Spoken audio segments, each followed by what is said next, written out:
बोले धन्या भागवती वार्ता प्रेत पीड़ा विनाशिनी। जीवित तो छोड़ो, जो जिंदा हैं उनकी कौन बात करे।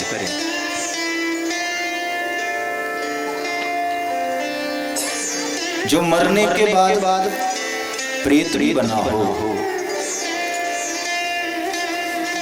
ऐसे प्रेतों को भी भगवान की कथा गति दे देती है। कल हम लोग सुन रहे थे, जो कल कथा में नहीं आए मैं उनके लिए बता दो। तुंगभद्रा के किनारे बड़ा सुंदर गांव, नाम है उत्तम नगर। और उस उत्तम नगर में कौन रहते हैं? आत्मदेव। और आत्मदेव जी की विशेषता क्या है? बोले विद्वान तो हैं, लेकिन बेटा नहीं है, इससे बड़े चिंतित हैं। पत्नी का नाम धुंधुली। धुंधुली ने अपने पति से कपट किया, एक बेटा खरीद के ले आई, नाम है धुंधुकारी। देखो अगर नींव कमजोर है, घर का नींव कमजोर है, तो वो मकान सुरक्षित नहीं है, क्योंकि पूरा घर का भार नींव पे। बिल्कुल इसी तरह हमारा जीवन का जो चरित्र है, वो चरित्र किस पर निर्भर करता है? वो है बालापन। जिस बच्चे को बालापन में संस्कार अच्छा मिला, बचपन में अच्छे संस्कार मिले, उसका बुढ़ापा बिगड़ेगा नहीं। ध्यान से सुनिए। बचपन में हम माँ बाप के सहारे या उनके छत्र छाया में अपना जीवन गुजारते हैं। आप जितने मेरे बच्चे लोग बैठे हैं, बच्चों को कोई चिंता है? खाए पिए घूम रहे हैं, देख लो, कोई चिंता नहीं, कोई कुछ नहीं, टेंशन कुछ नहीं।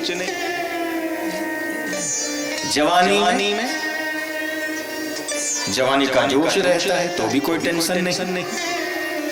सारी मुसीबत बुढ़ापे की है। प्रेम से बोलो जय श्री कृष्ण। जितने मेरे बुजुर्ग लोग कथा में बैठे हैं, बुढ़ापे की दिक्कत क्या है, परेशानी क्या है? बेटा बेटी सुनते नहीं, देह अपना बस का नहीं। प्रेम से बोलो जय श्री कृष्ण। बेटा बेटी बात सुनते नहीं, हमसे कुछ होता ही नहीं, बुढ़ापा का देह। ये तो जितनी ये जो समस्याएं हैं वो बुढ़ापे की है।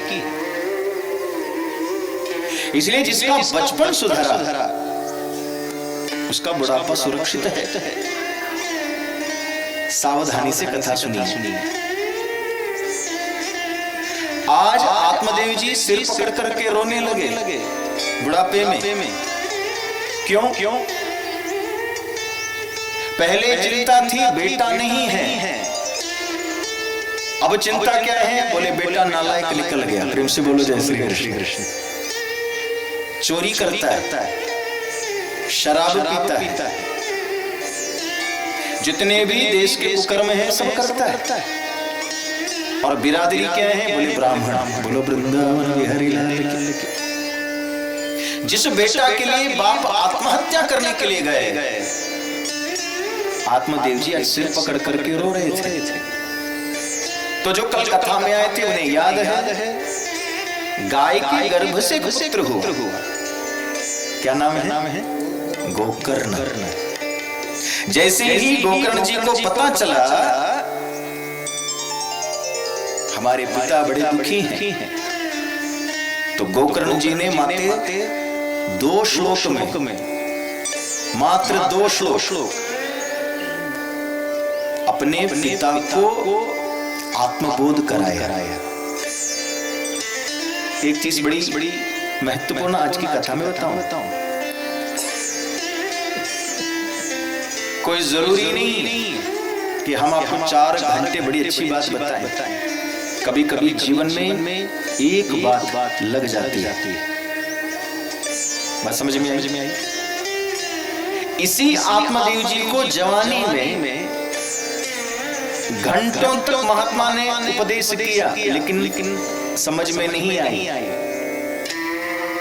और आज बेटा ने मात्र 2 श्लोक में समझाया और बाबा को बात समझ में आ गई। क्यों समझ में आई? यही बात महात्मा ने समझाया, नहीं समझ में आई, वही बेटा समझा रहे हैं तो बात समझ में आई। क्यों? तो सूत जी कह रहे हैं जब लात पड़ी तो बात बनी। बस समझ में आई? मैं दोहरा दूं, कभी कभी छोटी छोटी बातें हमारे जीवन में इतना असर कर जाती है। कथा याद है? गोस्वामी तुलसीदास जी पत्नी मायके में गई थी छुट्टी मनाने के लिए। आधी रात को गोस्वामी जी को अपनी पत्नी की याद आई, विरह हो गया, मिलने की ऐसी प्यास जगी। और मौसम कैसा था? कथा सब जानते हैं, सावन भादो का महीना माते। ऐसे सावन भादो का वर्षा में नदियां अपने चरम सीमा पर बह रही है। आधी रात को पत्नी की याद आई, बाबा चल दिए ससुराल पैदल। इतना भी मालूम नहीं था पैर में गड़ रहा है कि पैर में खून निकल रहा है। रास्ते में नदी पड़ गई, लकड़ी समझ करके मुर्दा को पकड़ के तैर गए। पत्नी की मिलने की चाह में नतीजा क्या हुआ? इतना परिश्रम करके जब ससुराल पहुंचे, आधी रात को दरवाजा खटखटाया। जैसे ही घरवाली ने दरवाजा खोला, आश्चर्य में पड़ गए। आधी रात बारिश के समय पूरा शरीर भीगा हुआ, पैर चोट से घायल। पत्नी ने पूछा, आप इतनी रात को? गोस्वामी जी ने क्या कहा? तुम्हारी याद आई। तुम्हारी याद आई प्रिय। घरवाली ने क्या कहा? घरवाली ने कहा, इस खून और मांस से भरा हुआ शरीर में आपको इतनी आसक्ति? मेरे इस यौवन पर आपको इतनी आसक्ति? इसके आधी भी अगर आसक्ति राम के चरण में होता, आप तर जाते, गति मिल जाती। इतनी सी बात घरवाली ने बोला। ये घटना सबको पता है। नतीजा क्या हुआ? उल्टे पांव गोस्वामी जी चल दिए। उसके बाद कभी घरवाली का मुंह नहीं देखा, फिर तो देखा तो राम को ही देखा। बोलो वृंदावन बिहारी लाल। मतलब क्या है? कोई जरूरी नहीं है मैं आपको बहुत बात बताऊं और दिल को छू जाए। कभी कभी जीवन की छोटी छोटी घटनाएं हमारी जीवन को पलट देती। जिस बेटा के लिए आत्महत्या करने के लिए गए, आज बेटा ने लात मारी। और गोकर्ण जी क्या कह रहे हैं? देहास्तिमान शरीरे भिमतिम त्यजत्वम। पिताजी, आपको इस देह पर आसक्ति नहीं करना चाहिए। जितने मेरे बुजुर्ग लोग कथा में बैठे, चाहे आगे बैठे हो चाहे पीछे बैठे हो, आज कथा के बाद घर में जाओ। घर में जाकर के 20 साल पुरानी अपनी फोटो देखना। बाबा 20 साल पुरानी आप अपनी अवस्था को याद करिए। क्या जवानी थी? किसी को कुछ समझते थे? और 20 साल के बाद आज आपकी दशा क्या है, खुद देख लो। और यही हालत रहेगी तो 20 साल बाद क्या होगा समझ लेना। बोलो वृंदावन बिहारी लाल। ये देह पल पल बिगड़ रहा है। बुढ़ापे की ओर जा रहा है। एक दिन क्या होगा? गलते गलते गलते गलने के लिए नहीं बचेगा तो 4 आदमी ले जाके गंगा के तट पर हमें आपको आग के हवाले कर देगा, चिता में रख करके।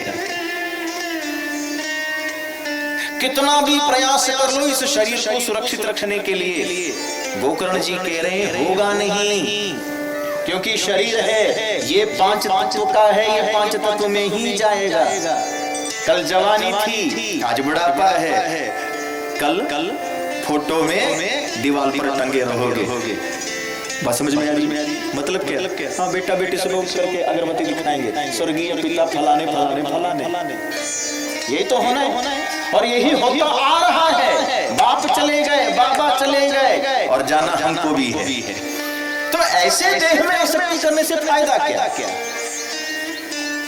और दूसरी बात क्या कह रहे हैं? जाया सुतादिषु सदा ममतामिमंच।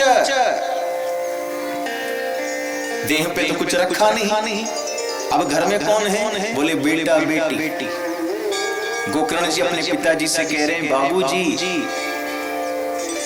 अब बेटा बेटी में आसक्ति करने का मूर्खता मत करिए। आप जितनी मेरी माताएं लोग कथा में विराजमान है, याद करिए जिस दिन शादी हुई थी, और पहले दिन जब आप मायका से ससुराल के लिए विदा हो रहे थे, दुल्हन बन करके, हे भगवान इतना रोए, हम कैसे जाएंगे ससुराल, माँ को छोड़ना पड़ेगा, बाप को छोड़ना पड़ेगा, नैहर छूट जाएगा, मायका छूट जाएगा। भैया देखा ही तो होगा, जब दुल्हन विदा होती तो ऐसा रोती है, हे भगवान हम कैसे रहेंगे पापा तुम्हारे बिना, हे माई हम कैसे जिएंगे तुम्हारे बिना। जाना नहीं चाहती थी ससुराल में। और वही बेटी 20 साल बाद क्या होता है? 20 साल के बाद पिताजी ने फोन किया, हाँ ये बुच्ची क्या आओ, कहाँ? कोलवारा। क्यों? बोले ये हो रहा है, कथा हो रही है। 20 साल पहले बेटी जाना नहीं चाहती थी, और आज बुला के देख लो बाबा बेटी क्या कहेगी? हाँ हम अपना बाल बच्चा सब छोड़ के तुम्हारे घर आ जाए, हमको कोई काम धंधा तो है ही नहीं। यानी कि 20 साल में उसने मायका को छोड़ दिया, अब ससुराल उसका हो गया। तो बेटी हमारी नहीं है, अब बच गया पुत्र बेटा। माता जी ये वही बेटा है, याद करो। ये जितने भैया लोग बैठे हैं, भैया जब छोटे थे ना तो खाना बना के मम्मी देती है, तो सामने क्या आया? बोले करेला की सब्जी। तो करेला की सब्जी बना के जैसे ही माँ ने परोस दिया तो मुंह बना के कहते हैं करेला तुम खाओ, हम नहीं खाएंगे। हाँ ये नहीं खाएंगे, वो नहीं खाएंगे, इतना नखरा। वही बेटा शादी के बाद क्या होता है? जो घरवाली बना के देती चुपचाप खा लेता है। बोलो वृंदावन बिहारी लाल। 1 मिनट माँ के बिना नहीं रह सकता था। माँ मेरे कपड़े कहाँ है, माँ ये कहाँ है, माँ सब माँ ढूंढ के देती थी। बिना माँ के चलता नहीं था। आज माँ बूढ़ी हो गई, माँ को कोई पूछता नहीं। बहुत ध्यान से सुनिए। अब बच के आ गया, बच गया जमीन और जायदाद। हम सब कोलवारा में कथा सुन रहे हैं, बड़े ध्यान से सुनिए। सुबह से शाम तक हम एक ही रट रटते हैं, क्या ये खेत मेरा है, ये जमीन मेरी है, ये जायदाद मेरा है। भैया कितना लड़ाई झगड़ा हुआ इस संपत्ति के पीछे। हाँ कि ना? एक बड़ी अच्छी घटना बता दूं आपको। जब महाभारत का युद्ध खत्म हुआ, 5 भाई पांडव भगवान कृष्ण के साथ जीत की खुशी मना करके आ रहे थे। दोनों तरफ इतनी भीड़, फूलों की वर्षा हो रही है। खुशी के नशे में पांचों भाई पांडव अचानक धर्मराज युधिष्ठिर के सामने एक महिला आई, रोती हुई, रो रही है। और रोती हुई महिला को देख करके धर्मराज युधिष्ठिर ने पूछा, देवी तुम हो कौन, रो क्यों रही हो? धर्मराज से उस महिला ने कहा, धर्मराज तुम्हारा कोई धर्म काम नहीं आया, तुम्हारा कोई धर्म काम नहीं आया। अपने भैया से जवाब देते हुए महिला को देख करके भीम आगे आया। भीम ने कहा, देवी तुम रो रही हो और मेरे भैया ने पूछा कि तुम रो क्यों रही हो, तो तुम मेरे भैया से कह रही हो कि तुम्हारा धर्म काम नहीं आया। अरे हो कौन तुम? उस महिला ने रोते हुए कहा, भीम मैंने सुना है तुम्हारे पास 10,000 हाथी का बल है, लेकिन माफ करना तुम्हारा बल भी मेरा काम नहीं आया। ना तुम्हारा भैया का धर्म काम आया, ना तुम्हारे बल काम आया। और दोनों भाइयों को डांटते हुए देखा तो अर्जुन आ गया। सुनिए, अर्जुन ने पूछा, अरे हो कौन तुम? ऐसी बात क्यों कर रही हो तुम मेरे भैया लोगों से? हंस करके उस महिला ने कहा, अर्जुन न तुम्हारा बाण काम आया, ना तुम्हारा धनुष। ध्यान से सुनिए, जो महाभारत पढ़ते हैं या पढ़े हैं उनको पता है भगवान कृष्ण पीछे खड़े हैं, मुस्कुरा रहे हैं, क्योंकि प्रभु को पता है ये महिला कौन है। सुनिए, पांचों ने प्रणाम करके कहा, देवी आप अपना परिचय तो बताओ, हैं कौन आप? उस महिला ने कहा, मैं और कोई नहीं, मैं हूं पृथ्वी। कौन? पृथ्वी।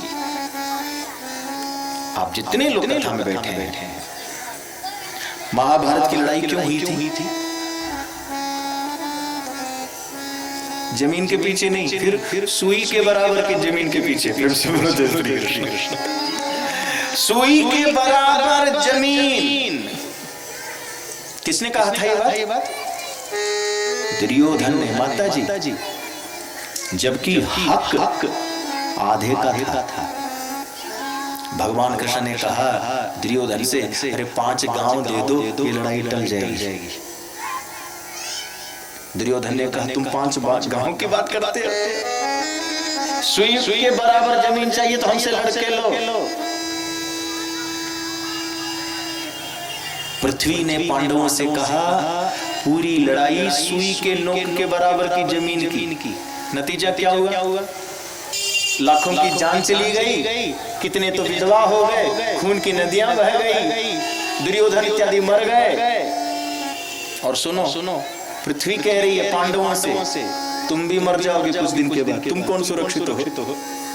मैं जहां थी वहीं हूं। बोलो वृंदावन बिहारी लाल की। बात समझ में आ रही है?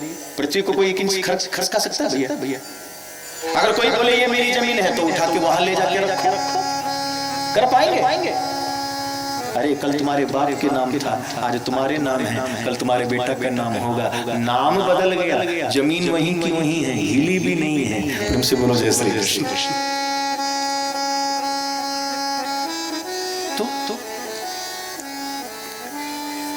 तो हम किस चीज की मोह करें पिताजी?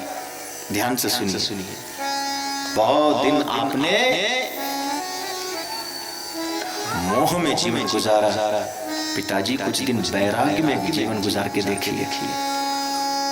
कुछ दिन वैराग्य में गुजार के देखिए आप। ध्यान से सुनो। और सबसे बड़ी बात पता है क्या है? बाबा 100 साल की जिंदगी है।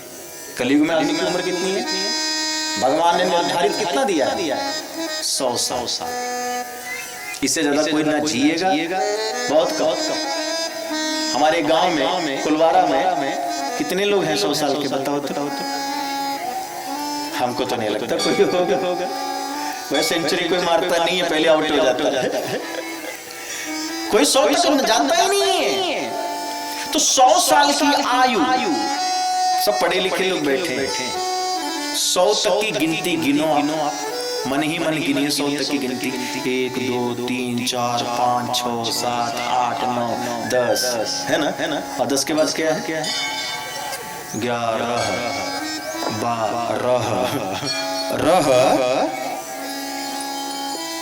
भैया आवाज कम हो गई।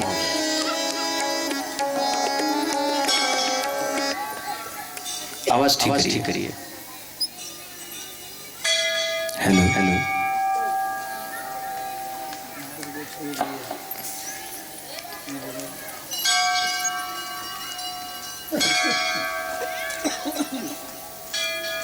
हेलो हेलो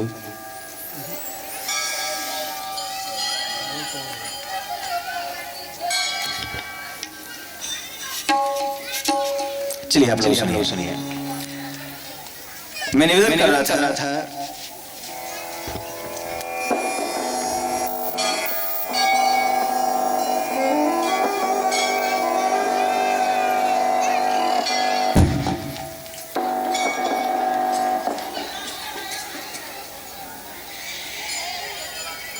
हे भगवान, इतना रोए, हम कैसे जाएंगे ससुराल, माँ को छोड़ना पड़ेगा, बाप को छोड़ना पड़ेगा, नैहर छूट जाएगा, मायका छूट जाएगा। भैया देखा ही तो होगा, जब दुल्हन विदा होती तो ऐसा रोती है, हे भगवान हम कैसे रहेंगे पापा तुम्हारे बिना, हे माई हम कैसे जिएंगे तुम्हारे बिना। जाना नहीं चाहती थी ससुराल में, और वही बेटी 20 साल बाद क्या होता है, 20 साल के बाद पिताजी ने फोन किया,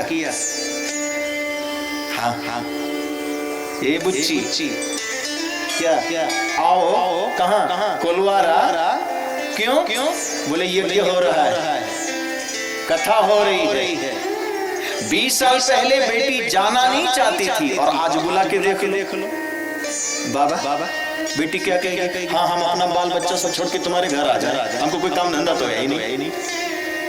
यानी कि 20 साल में उसने मायका को छोड़ दिया, अब ससुराल उसका हो गया।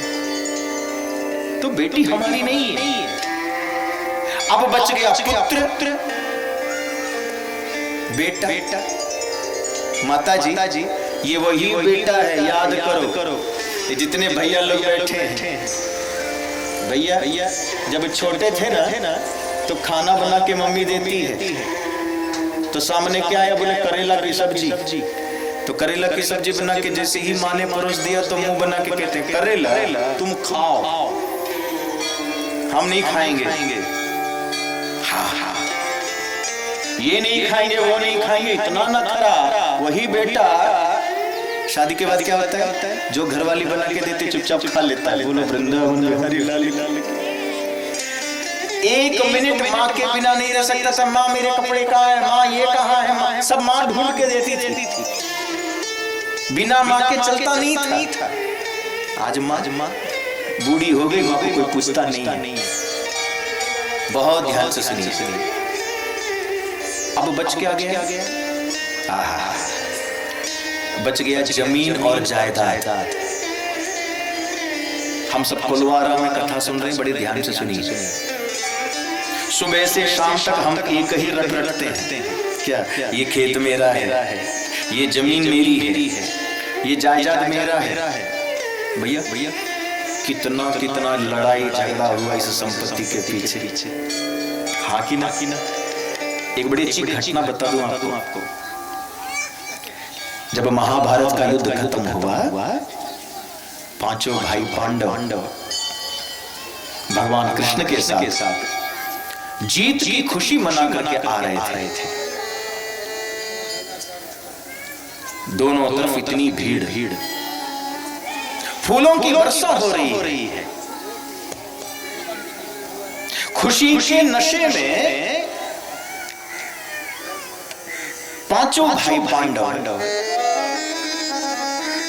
अचानक धर्मराज युधिष्ठिर के सामने एक महिला आई, रोती हुई, रो रही है।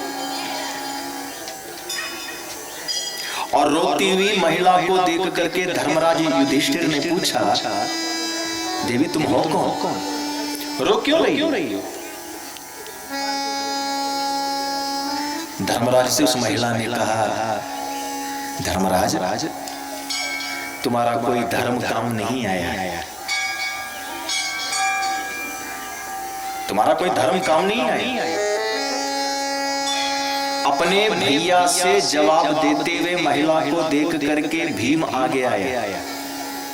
भीम ने कहा, देवी तुम रो रही हो और मेरे भैया ने पूछा कि तुम रो क्यों रही हो, तो तुम मेरे भैया से कह रही हो कि तुम्हारा धर्म काम नहीं आया?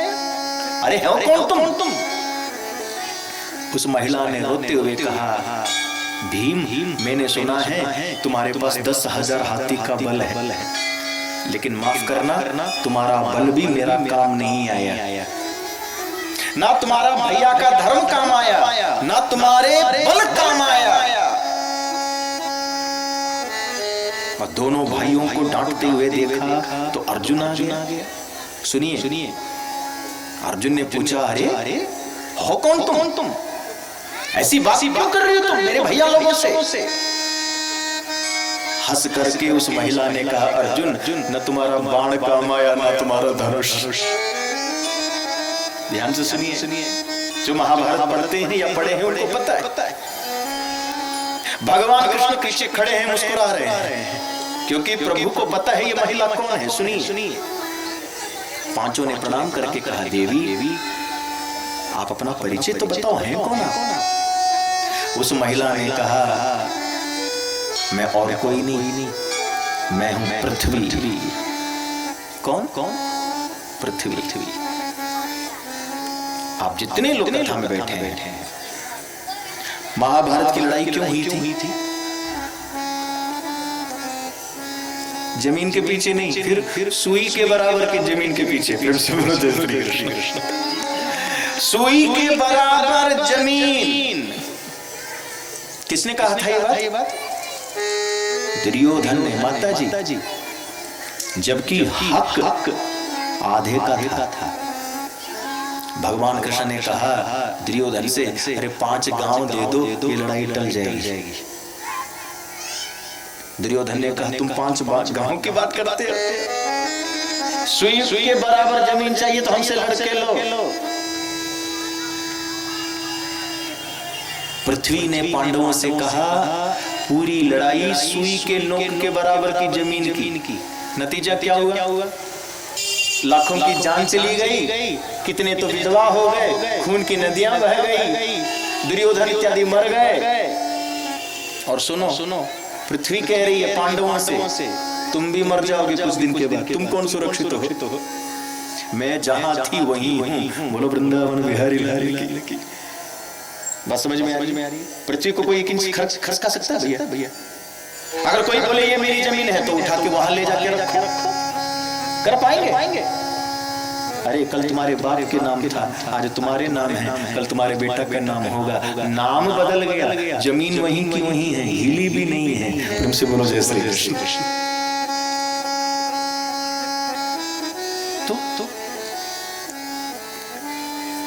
तो हम किस चीज की मोह करें पिताजी? ध्यान से सुनिए। बहुत दिन आपने मोह में जीवन गुजारा, पिताजी कुछ दिन वैराग्य में जीवन गुजार के देखिए। कुछ दिन वैराग्य में गुजार के देखिए आप। ध्यान से सुनो। और सबसे बड़ी बात पता है क्या है? बाबा 100 साल की जिंदगी है। कलयुग में आदमी की उम्र कितनी है? भगवान ने निर्धारित कितना दिया है? 100 साल। इससे ज्यादा कोई ना जिएगा, बहुत कम। हमारे गांव में कुलवारा में कितने लोग हैं 100 साल के? बताओ तो। हमको तो नहीं लगता कोई होगा। वह सेंचुरी कोई मारता नहीं है, पहले आउट हो जाता है। कोई 100 तक जानता ही नहीं है। तो 100 साल की आयु, सब पढ़े लिखे लोग बैठे हैं। 100 तक की गिनती गिनो आप, मन ही मन गिनिए 100 तक की गिनती। 1 2 3 4 5 6 7 8 9 10 है ना? और 10 के बाद क्या है? 11 बा रह रह। भैया आवाज कम हो गई।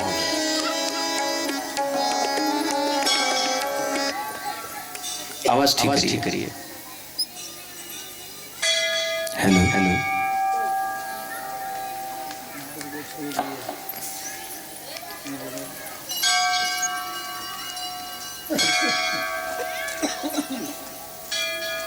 Hello hello.